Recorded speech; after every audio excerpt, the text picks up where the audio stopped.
All right, so you had a choice and you chose to save $10 over potentially something horrible happening to your child. That's basically what you did.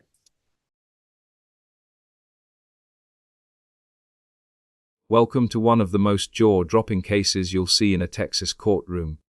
Imagine this: a mother, faced with a choice that could define the rest of her life, saving $10 with a coupon or safeguarding her 3-year-old child. And guess which option she picked? Today, we're diving into the shocking case of State of Texas versus Jiz Brown. What begins as a plea hearing quickly unravels into a heated exchange filled with contradictions, questionable parenting decisions, and a judge who isn't holding back. Stay tuned, because the deeper we go, the more disturbing this case becomes. You're about to see how one $10 coupon almost changed a child's life forever, and why the judge couldn't let it slide. Texas versus Julexis Brown.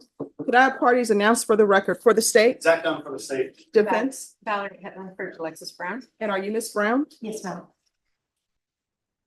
Counsel, have you received all of the discovery? Yes, And did you review it with your client? we did. Court will find that the state is in compliance with discovery. Ms. Brown, did you review the document entitled Application for Deferred Adjudication with your attorney? Yes, Did you ma'am. understand it? Yes, ma'am. And did you sign it? Yes, ma'am. Did you review the document entitled True Bill of Indictment? Yes. Did you understand it? Yes, ma'am. Counsel, do you waive the reading of the indictment? We do. State, are you proceeding on the indictment as presented? Yes, Your Honor, we are. Ms. Brown, did you review the document entitled Court Admonishments with Yes, ma'am. your attorney? Yes, ma'am. Did you understand it? Yes, Did you sign it in all the appropriate places? yes, ma'am. Did you understand you're charged with the offense of abandoning a child with intent to return as a state jail felony? Range of punishment is Right here, the judge is reminding Brown that abandoning a child isn't just a bad decision. It's a state jail felony. That means up to 2 years behind bars and a fine as high as $10,000. Think about that for a moment. 2 years of your life, gone. All for a choice that could have been avoided with basic common sense. This isn't just legal jargon.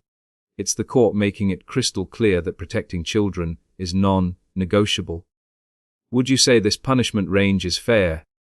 Or do you think it's too harsh for what happened? anywhere from 180 days up to 2 years in the state jail facility and up to a $10,000 fine. Did you understand? Yes, ma'am. If you have a plea with the state, the court does not have to follow your plea. If for any reason the court doesn't follow your plea and gives you more than you bargained for,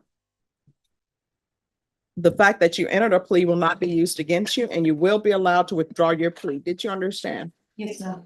Did you understand you have a right to jury trial, a right for you or your attorney to cross-examine and confront any witnesses the state would call, and the right to remain silent? Yes, ma'am. Did you understand by entering this plea, you were giving up those rights? Yes, ma'am.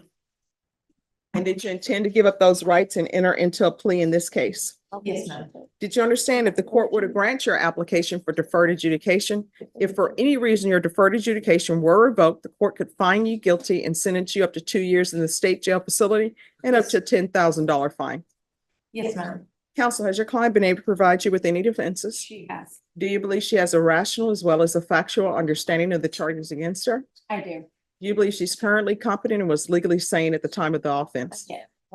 Ms. Brown, has anyone threatened you, coerced you, or placed you in fear to get you to enter this plea? No, ma'am. Anyone promised you anything other than the plea? No, ma'am. Are you satisfied with the way you've been represented? Yes, ma'am. Are you a U.S. citizen? Yes. Court will find that defendant has knowingly and voluntarily waived her right to jury trial. Ms. Brown, did you review the plea bargain page with your attorney? Did you understand it? Yes, ma'am. According to the plea, state recommends deferred adjudication and you're to follow any and all CPS directives. Did you understand that to be the plea? Yes, ma'am. Defense, is that the plea? Yes. State, is that the plea? Yes, Your Honor. All right. So with regards to following any and all CPS directives, Here's a subtle but important moment: the judge pushes back on the plea deal language. Instead of any and all CPS directives, the judge insists on narrowing it to CPS compliance. Why? Because wording matters. Broad language could give CPS unchecked power, even beyond what the law allows. This is the legal system at work, making sure a defendant's rights aren't swept away under vague terms. It's fascinating, isn't it? The tiniest phrase in a plea agreement can completely change someone's future. As someone who's practiced on the CPS side, I think that may be overly broad and it may potentially interfere with the representation that her attorney has. So maybe if y'all just said CPS compliance. Absolutely, Your Honor. We're happy to make that notation. And just for the record too, the CPS case was only investigation. It didn't go to the 252, it didn't go to family base, and it was closed. Okay. So it shouldn't be a problem. And I'm just asking if they put CPS compliance, because if you have a CPS attorney or they become involved in this case on that side, they may want you to do specific things or have objections to specific things.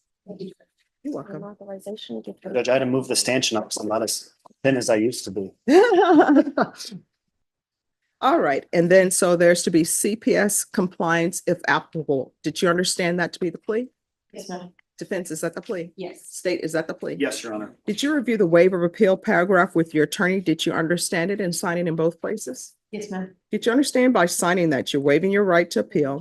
The only items that can be appealed are written pretrial motions that have been filed, heard, and ruled upon by the court. Did you understand? Yes, ma'am. Counsel, are there many such motions? No, Judge. Outside the agreement, the state is recommending that your deferred adjudication be for a term of 2 years. Did you understand that's a recommendation from the state and the court does not have to follow that recommendation? Yes, ma'am. Then to the offense as charged, how do you plead? Guilty, not guilty, or no contest? No contest. State, any evidence? Yes, Your Honor. State offer states 1 and attachments. No objection. All right, state, you may be excused. Thank you, Judge. Did you review the document entitled waiving consent to stipulation Yes, ma'am. of testimony and stipulations with your attorney? Yes, ma'am. Did you understand it? Yes, ma'am. Did you sign it in all the appropriate places? Yes, ma'am. Again, did you understand you have a right to jury trial, a right for you or your attorney to cross-examine and confront any witnesses the state will call in the right to remain silent? Yes, ma'am. Did you understand that today the state will be presenting evidence in the form of witnesses' statements and police reports?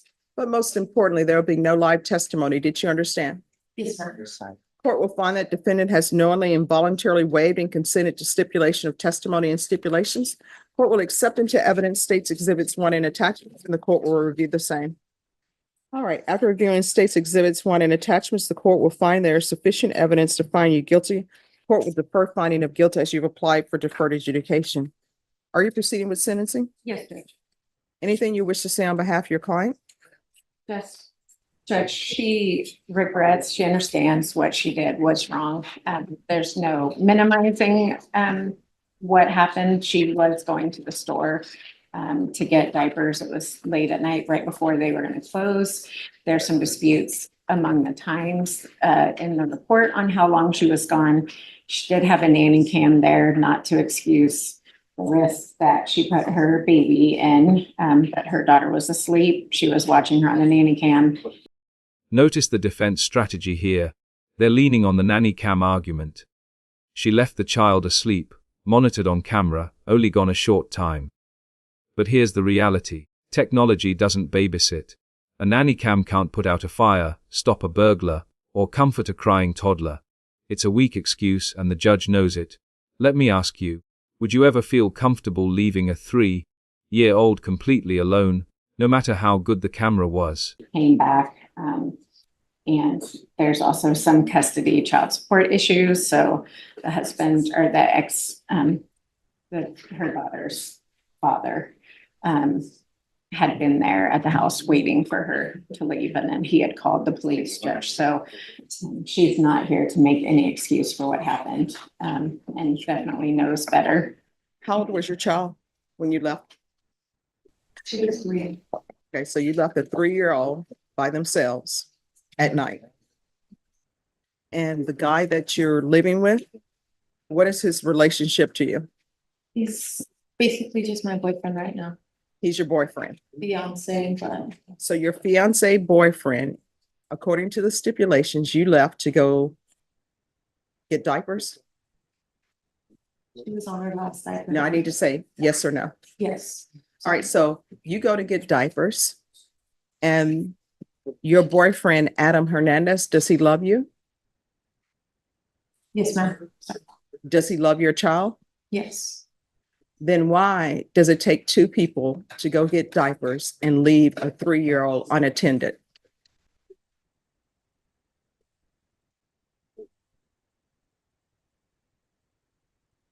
There's no, There is, I mean, Yeah. she does have. No, tell me why. I want her to tell me. Explain the. Like, why? Why would two adults who claim to love a 3-year-old leave a 3-year-old by themselves while they went to the grocery store or wherever store they went to get diapers? Why does it take two adults to go do that? if I go by myself, I get harassed wherever I go. I know it's no excuse, but the HB that I was living at nearby, there was a guy that. So why works couldn't he there. go? Because we just didn't have enough money. The coupon expired after that night. So I and- don't understand. You don't have enough money Yes, ma'am.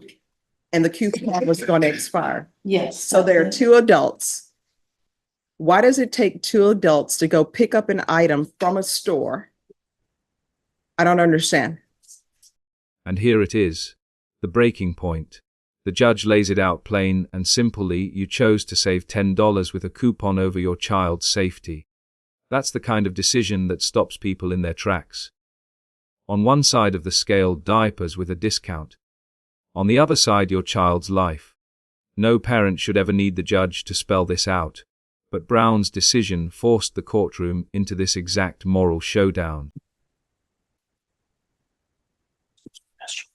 So, if he would have gone, he would have not used the coupon. We wouldn't have had enough money. I mean. Well, so let me just tell you the choices that you're making. You had a choice. Leave my 3-year-old by herself. Maybe the apartment's complex is going to catch a fire. Maybe somebody's just walking down the street and they notice a 3-year-old and they're like, oh, this would be a great 3-year-old to come take. So that's what you were looking at. And then on the other hand, I can save money by using a coupon. And you chose a coupon. And how much money did you get off for that coupon?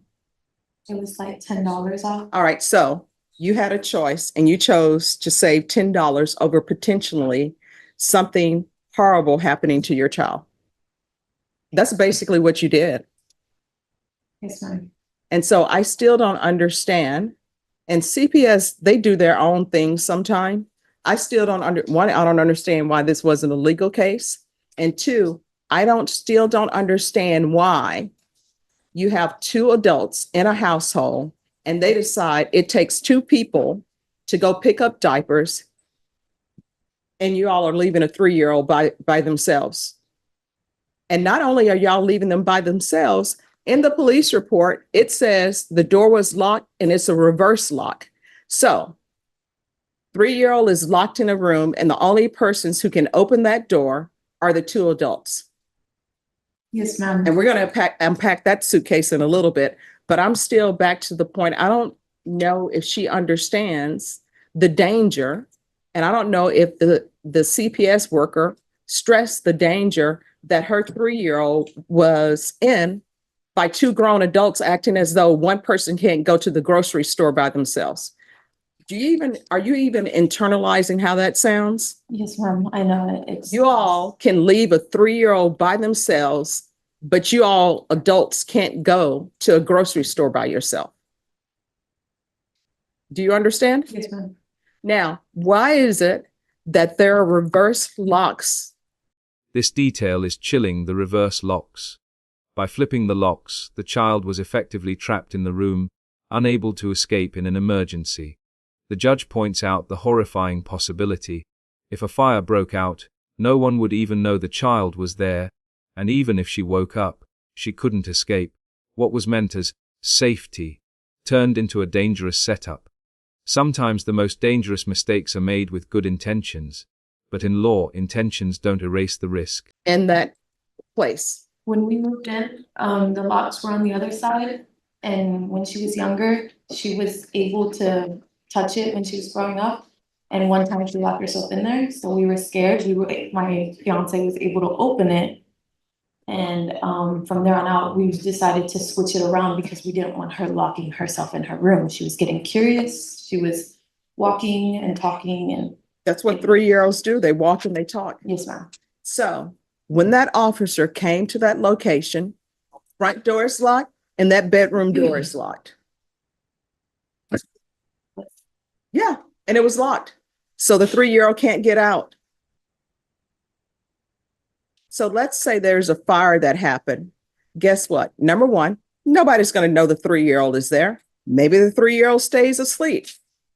And the 3-year-old, if they have the wherewithal to try to get out of their room because there's a fire, they can't get out because you and your fiance have reversed the locks. It was for her safety, Your Honor. No, that's not for her safety. Let me ask you, do you all have reverse locks on your doors? No, ma'am. But it would be for your safety. I just didn't want her locking herself in her room anymore. That's what scared me. All right, and let's move on to your boyfriend, Adam Hernandez.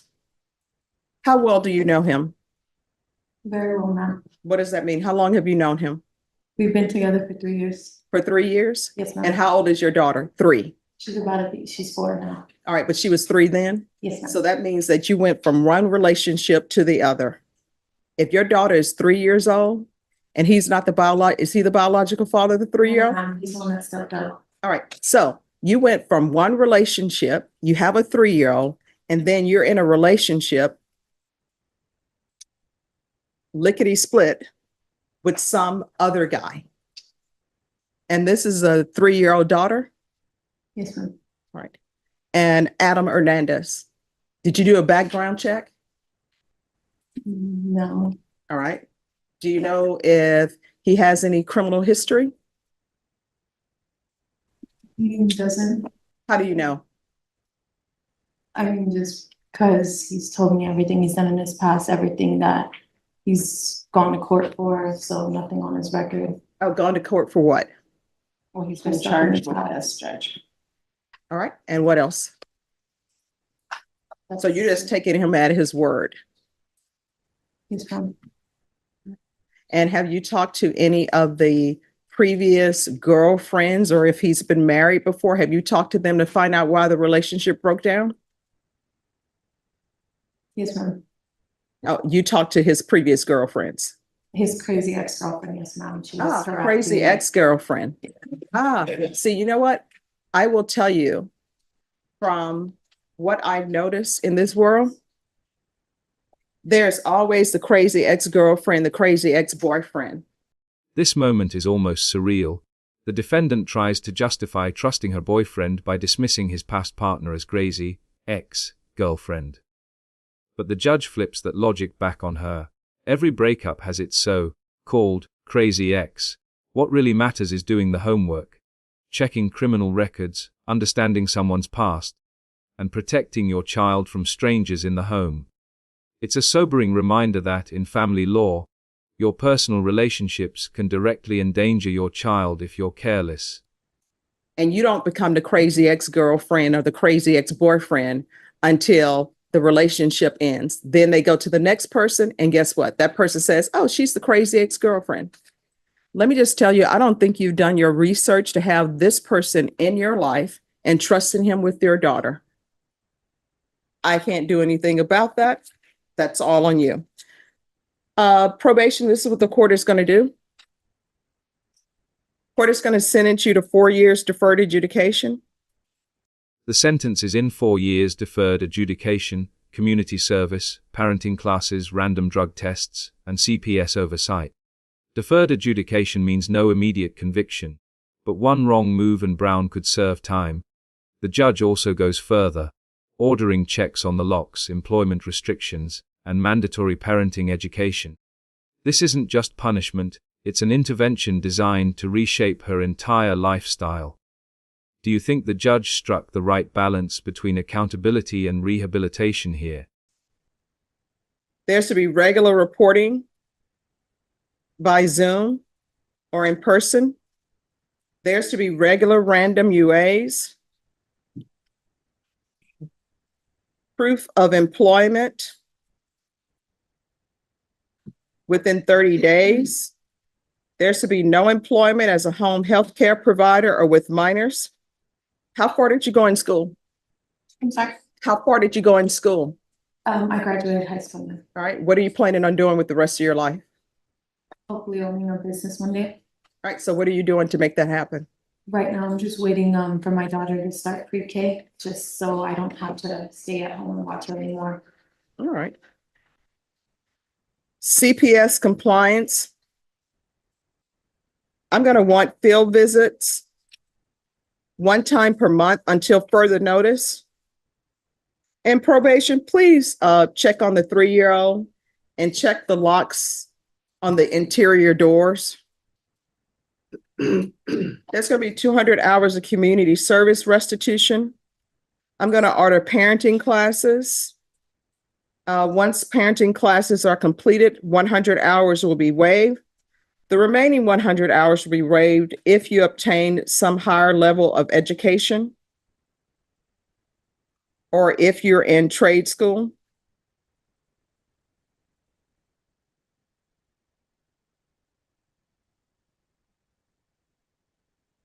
Probation, is there anything else?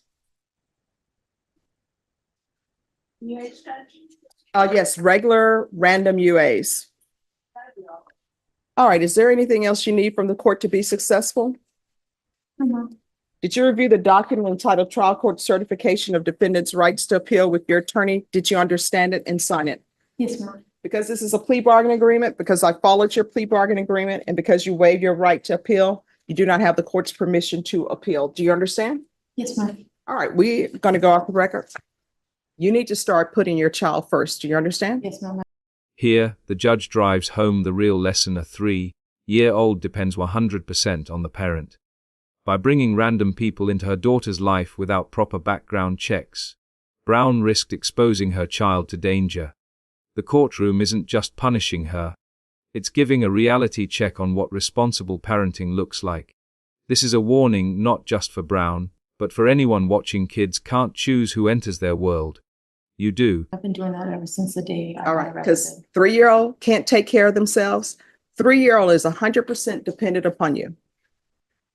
And do not bring random people in your child's life unless you've done a background check. This is what sometimes parents don't understand. You know this guy. She doesn't know him. You're bringing a complete stranger in your child's life. That needs to stop. You understand? Yes, ma'am.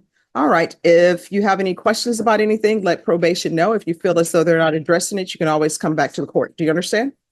So, let's recap. A mother left her 3-year-old locked in a room to save 10 with a coupon.